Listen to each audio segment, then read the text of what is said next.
Do you know what is the best way to use all the rewards you gain while leveling? How to gear up to draw the maximum potential of the class you play? Why are there so many tokens and different types of gear available in the game? Is it normal to feel lost and confused when you play your first character? The answers to all these questions, plus more additional ones, are about to hit you in the face right after the intro. Stay tuned and don't forget to subscribe if you enjoy the video.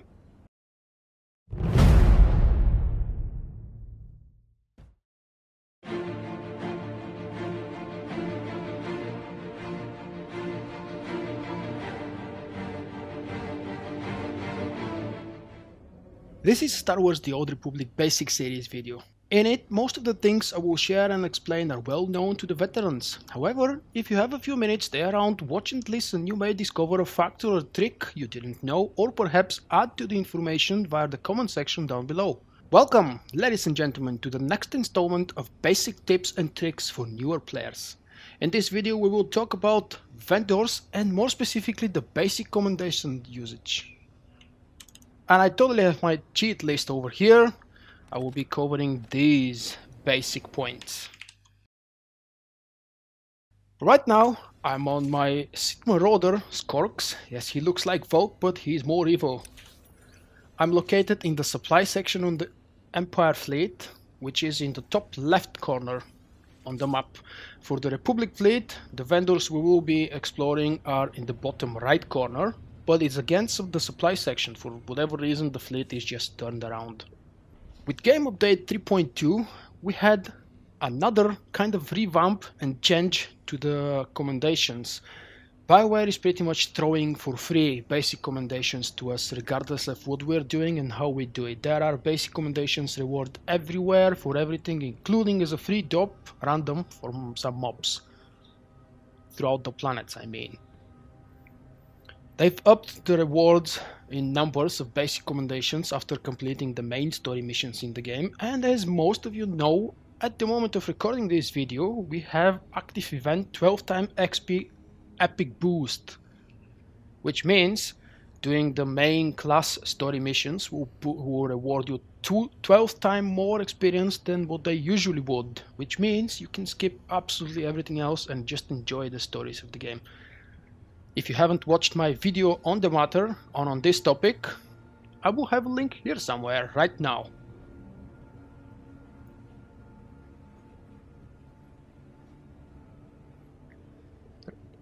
If you're using the 12x boost, you might want to gear up, depending on the class you play, every 4 or every 8 levels. You might just upgrade fully yourself and your companion. It will take you roughly 50 or 60 basic comms to get a full set of gear for yourself. And if you want to gear up your companion, or at least partially, that's also fine. It's important to know that you always want to start with the gear in these slots. Hilt and everything after that, or a barrow depending on your class. As well for the offhand, sometimes it's a hilt, sometimes it's a barrow, sometimes it's an armor piece. It's important to upgrade that because it gives you the best benefit for the price. We'll talk about prices and token cost. You also want to have the relics. The relics from the Thorn event are available and very cheap. You need a little bit of reputation, but unless you're very new to the game, you probably have the minimum reputation covered. This is how they look, and they're available at level, if I'm not mistaken, 25, 35 and 45. They give you the same stats, pretty much. More endurance and more presence, depending on the level. And they're really cheap. Also, as you see, they're bound to legacy. So if you don't want to spend thousands of credits, if you don't have them, I know that credits are an issue for free-to-play.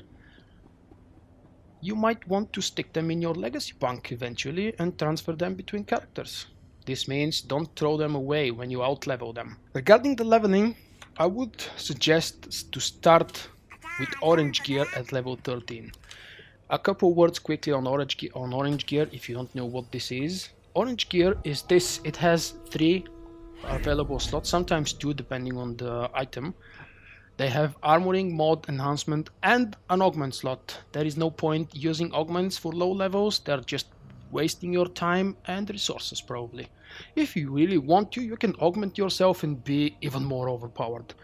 Using crafted purple or blue mods is always fine, but I think it's better to save your resources, because you will find that whatever you're doing, you will almost always have more than enough basic commendations. Basic commendations are the very first row, usually in the inventory currency tab. You can have up to 1,000 without weekly limit. You will notice that everything else has both weekly limit and a total limit.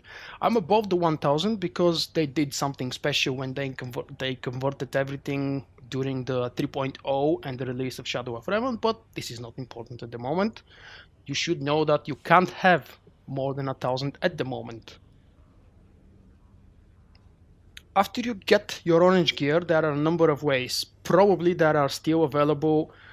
Mind you, they might be ugly, but you don't care because you have Outfit Designer.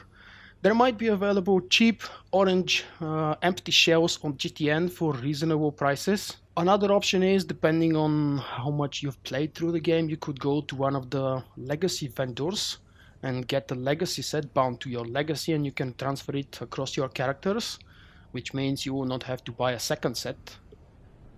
For me personally, I usually go to Section X daily area and I buy the full set from over there. It's a little bit expensive and it requires a certain amount of affection.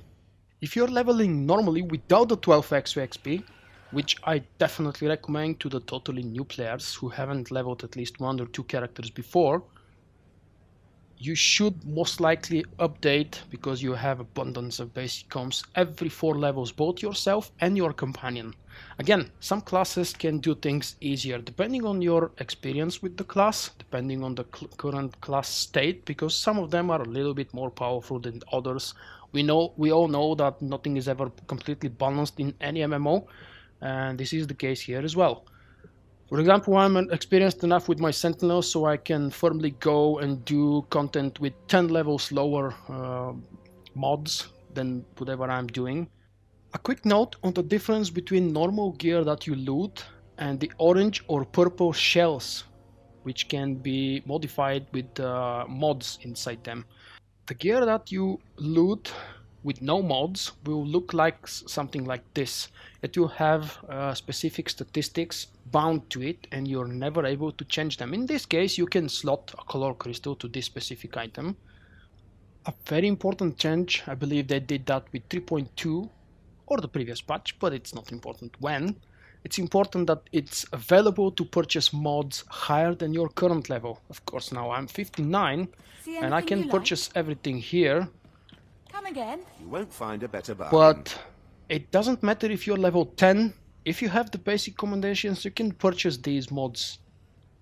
Before the 3.2 patch, you were not able to buy something that was higher level than your current one. Come back anytime. Always go for the modification vendor. After 3.2, BioWare renamed all of these vendors and changed the mods inside them. We only have the good versions of the mods, and every vendor has a number of level in the beginning of each title, which means that specific vendor is selling only item for this level.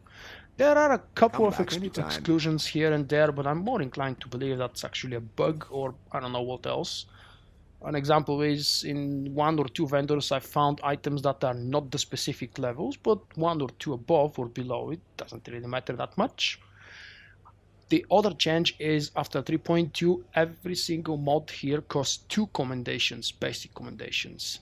Hilts, barrels and armorings used to cost 7 before. They were worth it, but 7 compared to 2 is a huge difference. Combined with the fact that we get a lot more basic comms now than before, means that we can much more easily gear up and not feel underpowered or weak.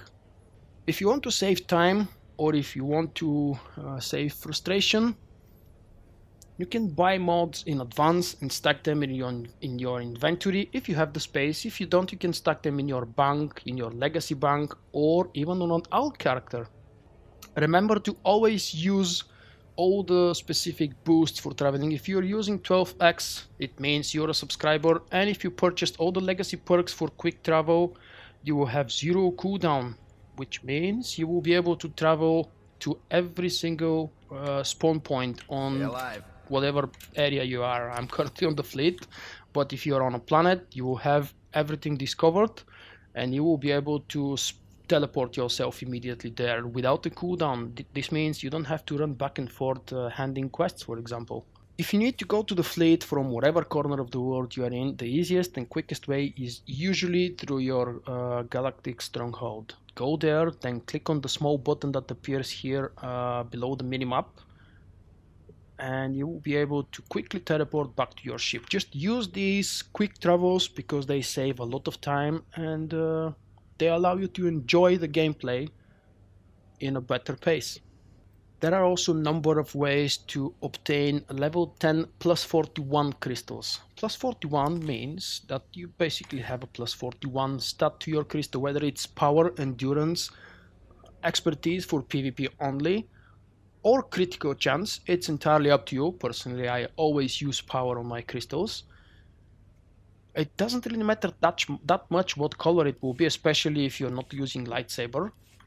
You might be a color fashion person, but since I'm not, it's more important to me to have the stats.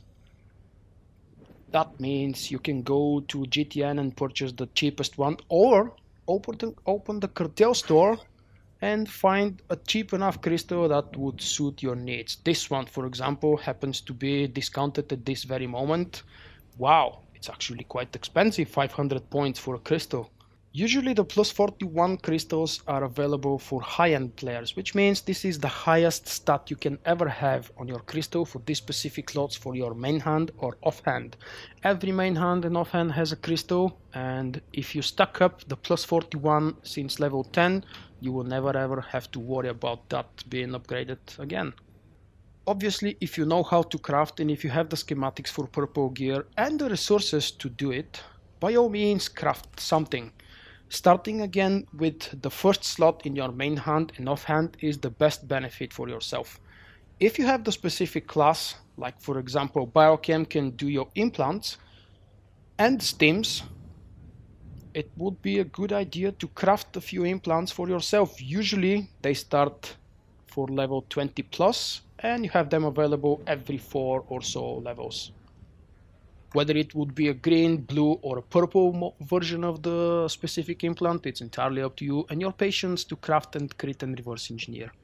Specifically, one advice for leveling with 12x, if you reach level 47 and you want to keep gaining the best experience per quest, go immediately to Macab. At 47 you can go to your ship, you can click on the terminal and that will open for you the new mission and land on Macab. Don't forget, of course, to use the GSI terminal boost there, because otherwise at level 47 they will absolutely destroy you. And there is another trick which may be changed, patched or fixed or whatever they want to do with it. At the moment of recording this video it's still available. Before you reach level 55, which is most likely going to happen on Macab for you, this is again if you're using the 12 XP, stop obtaining the rewards for your quests. Just keep doing the main quests, and right before you hit 55 leave all the quests available for collect, and this way you will gain all the bonus XP from all of them, which will most likely bring you to 56 or maybe 57. I haven't tried it myself, but I've heard that the 4 flashpoints from Forged Alliance's story arc, which is very important for everybody to experience if you haven't done it before, they're also bolstered. This is it. I hope it was useful to you. I hope you found something interesting. I'm sure that there are many more things to cover, but I don't want to go for half an hour here, and plus I didn't prepare to make such a long video on various topics. It is just basic advices, basic tips and tricks. Share yours down in the comment section, and don't forget to like, favor, share, and if you haven't done so, subscribe of course. Until the next time, bye bye. My Patreon campaign is an absolutely voluntary and optional way for you guys to support and back me up. By becoming my patron and pledging monthly any small amount, you're directly helping me pay bills and purchase hardware upgrades. Depending on your contribution, I have a special reward for you: early access to videos, behind the scenes materials and special in-game items. Thank you for considering becoming my patron.